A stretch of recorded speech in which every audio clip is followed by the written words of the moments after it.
في دقيقة ونص. اسمع كده. طبعا. مبسوط من اللي حصل النهارده؟ بص يا فندم، انا عايز اقول لحضرتك على حاجه. في مصر اللي بيفهموا كوره الزمالك بس. يا عيني. الزمالك بس. يا مع عيني. احترامي للاهلي، مع احترامي للكابتن محمود الخطيب. انا عايز اقول لحضرتك على حاجه قول يا وحضرتك باشا. تقول لي صح ولا غلط. ماشي. انهي لعيب في الزمالك سب الدين وكمل في النادي؟ انهي لعيب في الزمالك شتم الاداره وكمل في النادي؟ شيكابالا عادي. يا باشا تمام. شيكابالا رمى تيشيرت الزمالك ورمى. تمام. مرتضى منصور رئيس نادي الزمالك تمام. شتم جمهور الزمالك وكمل يا عادي. فندم مع حضرتك خدت امام عاشور احسن لاعب في مصر مش زيزو. امام عاشور احسن لاعب في مصر مش زيزو. تمام كده. انا عايز اسال حضرتك سؤال. هو زيزو قبل الزمالك كان فين؟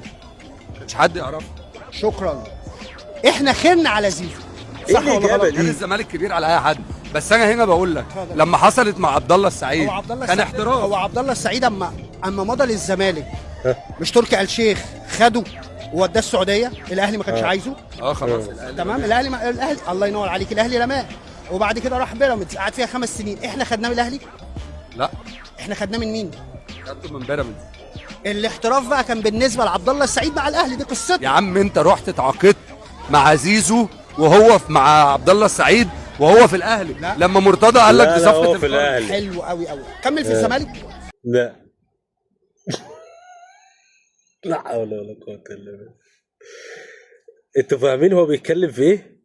هو بيقول ان عبد الله السعيد طلع من الاهلي وراح بيراميدز 5 سنين وبعدين راح الزمالك، ولما جبنا بن شرقي اللي مشى من عندهم بقاله 3 سنين وبعدين رجع الاهلي قال لك انت واخده من الزمالك، انت اللي عطلته من الزمالك.